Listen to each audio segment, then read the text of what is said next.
Mirë mbrëma.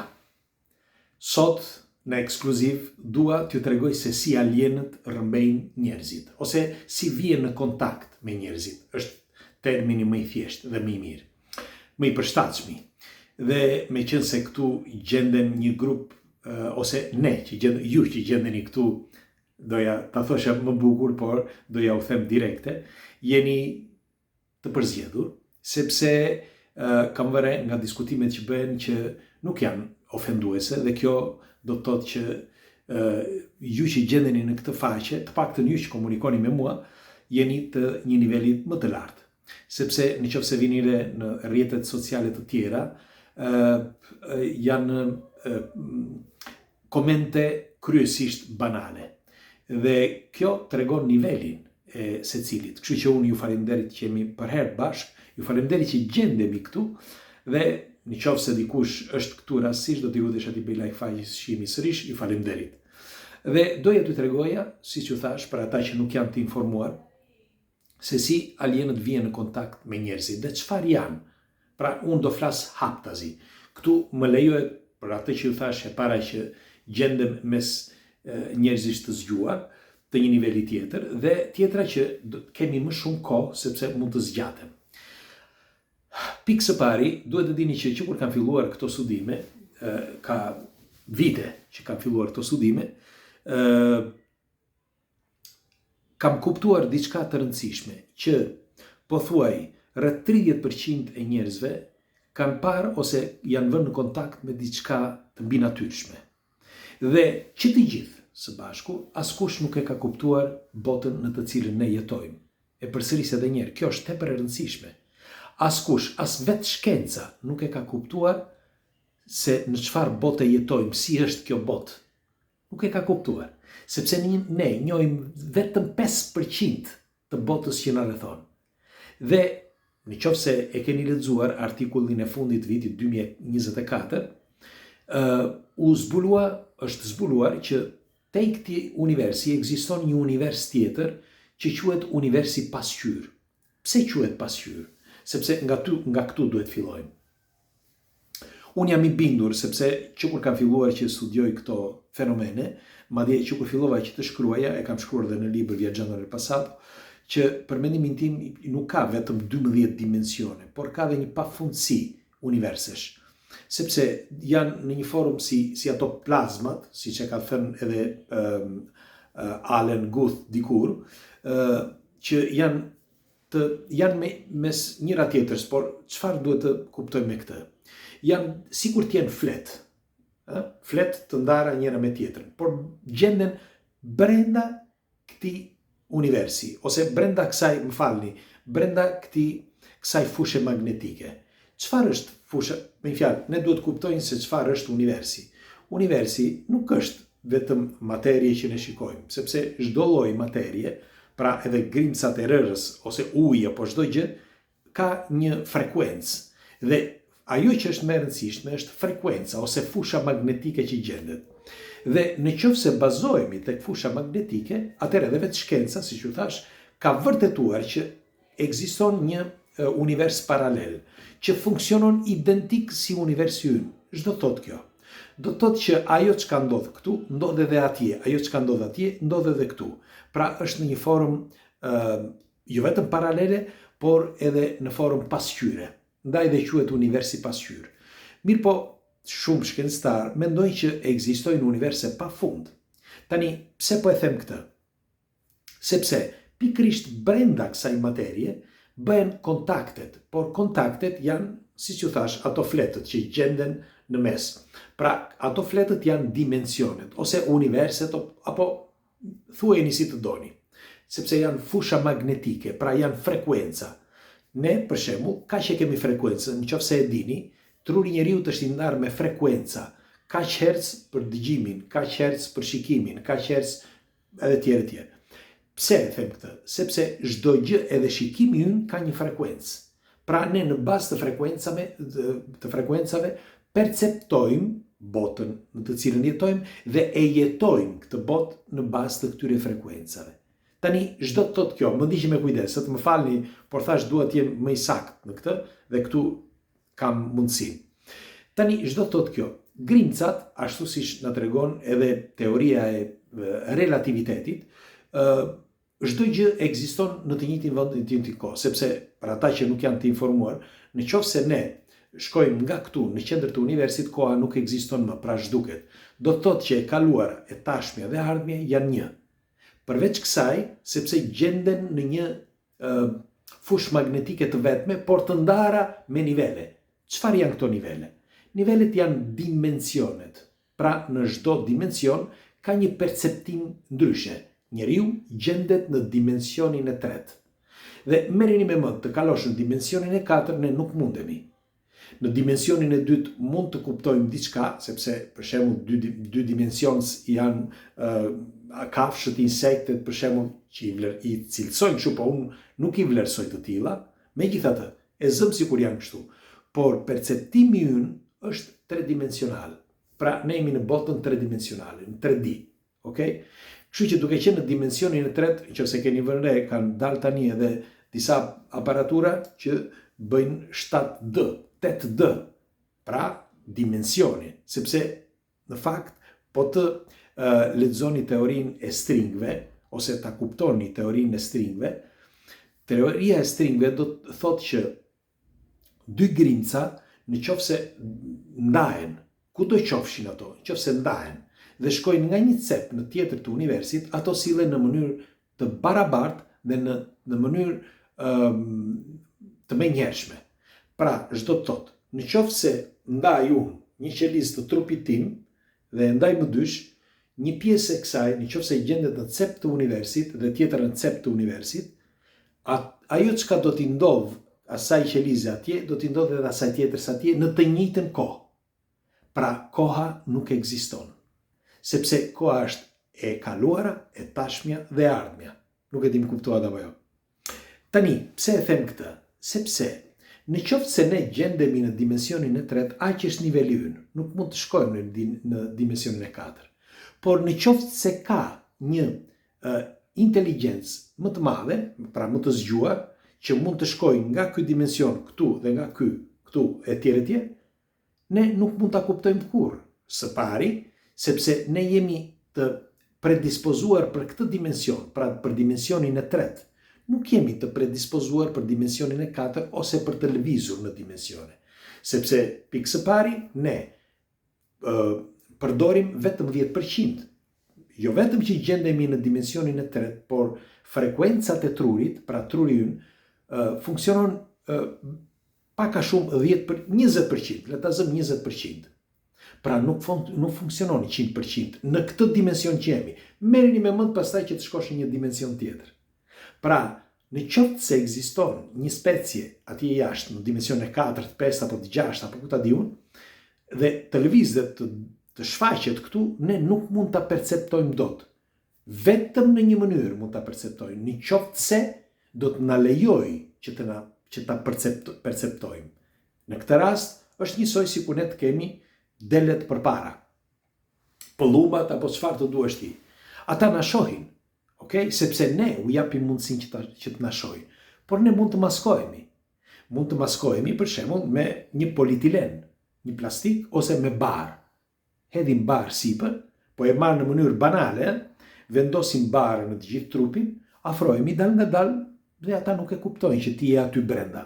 E njëjta gjë ndodh edhe me speciet e tjera. Pra, në vend të barit kanë psikikën ose nivelin intelektiv e kanë më të zhvilluar se njeriu. Dhe mund të hipnotizojnë që të zhduken totalisht që ti nuk i sheh dhe mund që të shfaqen nga një dimension në tjetrin.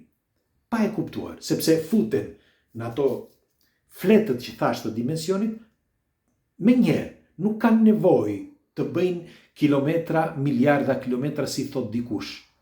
Pra, atë që doja të thosha sot në ekskluziv është që harrojeni çfarë ju thonë dhe çfarë ju kanë thënë deri tani.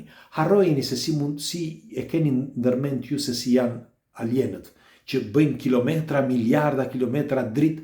Jo, është gabim, totalisht gabim. E di që ndoshta do buzëqeshi në këto informacione që po jap, por një ditë do më jepni të drejtë dhe jam i bindur për këtë. Sepse nuk jam shkencëtar, nuk jam filozof, nuk jam kimist, as mjek dhe as fizikant. Por jam 1 miliard% i bindur për këtë që po ju them. Mos më pyesin se përse, por jam i bindur që është kështu. Dhe në qoftë se më jepni të drejtë, atëherë unë ju them se si alienët kontaktojnë me njerëzit. Ka disa forma. Forma e parë është në mënyrë vizive, pra mund të shfaqen nga hiçi. Direkt nga hiçi shfaqen përpara. Nga zeroja. Nuk bëjnë as tym, as plur si i shihni në për filma, as gjë fare. Jo, vetëm shfaqen nga hiçi, përpara. Dhe mund të shfaqet në çfarë do lloj forme të doj. Kujdes, ka disa specie, se janë pafund, por ato të paktën që shfaqen këtu në planetin Tokë, janë disa, mund të shfaqen përpara teje si të duan. Mund të shfaqet si një pemë, mund të shfaqet si një qen, mund të shfaqet si një njeri, mund të shfaqet si një i familjes tënde dhe të flasësh, të komunikosh ti me të. Nuk do ta kuptosh kurrë. Madje mund të shfaqet edhe si një vajzë, si një djalë, si të doj, ose si një alien gri, i dobët, i vogël, ose si një 4 metrosh apo 5 metrosh. Do t'ju jap një rast. Për shembull, nëse keni dëgjuar për çështjen amicizia, nëse keni dëgjuar ndonjëherë me fjalë caso amicizia, që ka ndodhur këtu në Itali, në Pescara, dhe unë Gasparin e kam intervistuar, është ai zotria ai plaku, që se keni parë, dhe ai e thoshte haptazi se çfarë kishte ndodhur me këta që ai pa, disa alien. Ai thoshte që në disa raste i shikonte pa hund, me fjalë sikur të ishin zhapiq, pra afërsisht, dhe herëherë i shikonte si njerëz. Kryesisht i shikonte si njerëz të ndryshëm. Por çfarë ndodhi një ditë? Që e kanë parë që të pestë, të gjithë. Ishin pranë një peme dhe komunikonin me telepati. Ata që andej në breg të një shkëmbi, në det, pra mbi det, ata komunikonin me telepati. Dhe çfarë bën? Në një moment caktuar, siç ishin sepse ishin prezantuar në formën e një njeriu. Pra normal, 1,80, 1,70, njerëz të thjeshtë. Por kur shkuan atje që ishin tek cepi, që po komunikonin atje tek cepi, pra në atë shkëmb, me fjalë all'improvviso, kështu menjëherë u bën 5 metra gjatë, që të dy, 5 metra të gjatë. Me një fjalë, ashtu si që ishte, ai si njeri që duke, sepse edhe ka dizenjuar, si kur t'ishte njeri kështu, si kur t'ishte shqiptar, me flokë të zeza, kështu si të lëvizura, me një bluze të thjeshtë, edhe një këmish sipër, dhe me pantallona, normal. Dhe ishte 1,70, po komunikoni me telepati, përpara se të largoheshin këto kontakte, dhe menjëherë u bën 5 metra. Pse? Kjo. Sepse për t'u treguar atyre që aftësinë në atë parë, se çfarë janë të aftë, dhe për t'u treguar edhe që shkoni, gjendemi këtu, sepse këta nuk po e shikonin ku ishin. Ishin shumë larg. Pse po e them këtë? Sepse ata mund të shfaqen si të duan, mund të shfaqen në forma të ndryshme si të duash ti, mund të shfaqen, pra fizikisht po flas, por mund të shfaqen edhe në mënyrë psiqike. Pa u shfaqur fare. Mund të komunikojnë me ty, me mua, me këdo, me anë të perceptimit, të mendimit. Do kush nga ju do thotë, po mirë, pse nuk më vinë mua? Nuk e di. Pse shkojnë tek disa? Nuk e di. Unë di vetëm diçka, që të gjithë ata që kanë kontakte me forma të tjera jete, pra që nuk i përkasin këtij dimensioni, janë njerëz që të hapur psikologjikisht, por edhe të zgjuar. Po ti shikosh, asnjëri nga këta nuk flet budallëqe. Po flasin edhe nuk janë shkencëtar dhe flasin për shkencë, nuk janë kimistë dhe flasin për kimi, nuk janë inxhinierë dhe flasin për inxhinieri. Pra, kjo do të thotë që kanë një bagazh. Dhe ndoshta këta alien shkojnë dhe marrin me fjalë kontaktet që i bëjnë pikërisht me këta që janë të species që janë janë më të zhvilluar, jo budallënj, me pak fjalë. Dhe tjetra, që është pjesa tjetër, është edhe ajo pjesa ku mendohet, që e bëjnë, që rrëmbejnë njerëzit. Tani janë disa specie që i rrëmbejnë. Zakonisht janë ata grind. Dhe edhe këta grind janë, me fjalë, me trup, si gri, të vegjël, të 1,20 m, 1,50 m parafërsisht, dhe kanë kokë të madhe, ato që bëhet ajo piktura zakonisht alienët që mendohet. Sepse këta punojnë për dikë tjetër dhe mendohet që këta bëjnë hipnoza njerëzve dhe i marrin, i çojnë diku. Por një sekond, sepse përveç se bëjnë rrëmbime nga hiçi, pra trupore, mund ta bëjnë rrëmbimin edhe nëpërmjet frekuencës. Pra, sepse ne, siç u kam thënë herë të tjera, ne jemi një pjesë fizik, pra atë që shohim, dhe një pjesë energjetik, energji.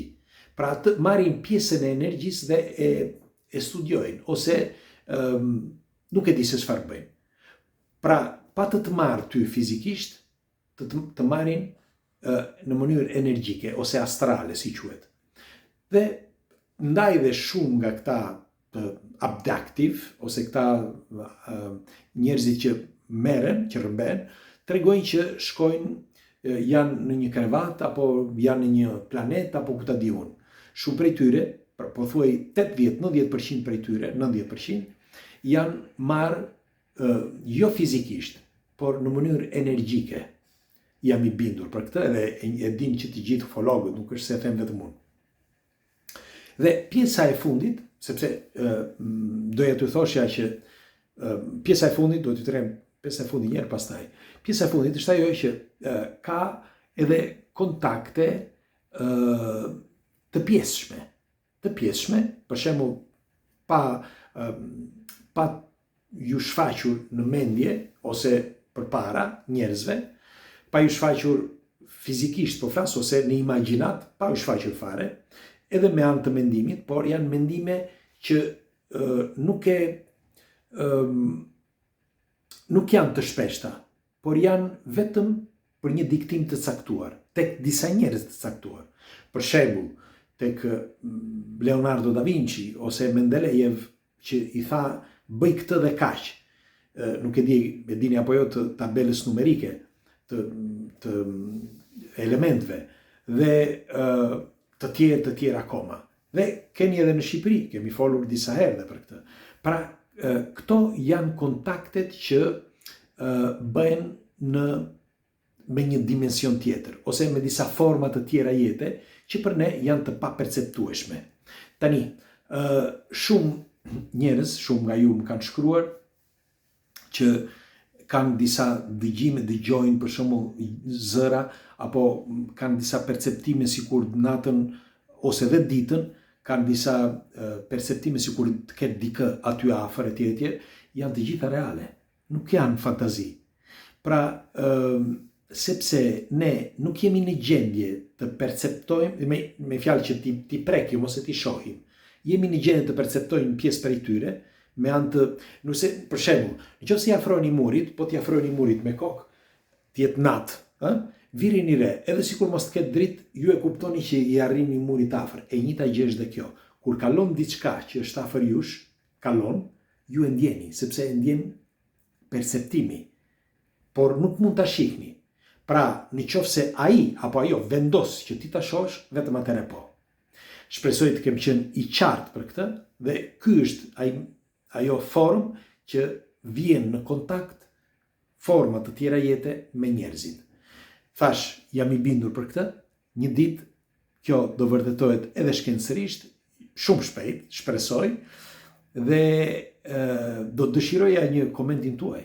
Çfarë mendimi keni për këtë argument? Dhe nëse ka ekspert për atë që ju fola, qoftë të fizikës, por qoftë të kimisë, ose të mjekësisë, për ato që ju thash, për grimcat, për kontaktet, për fushën magnetike dhe për perceptimet e njeriut, ose për perceptimin e njeriut që është në fazat e para, që është në nivelet e ulta, në krahasim me universin që është atje jashtë. Dhe çfarë mendimi keni nëse njeriu me të vërtetë ekziston në një pafundësi paralele universish, pra një multivers. Ju uroj një natë të këndshme, ju përqafoj natën e mirë.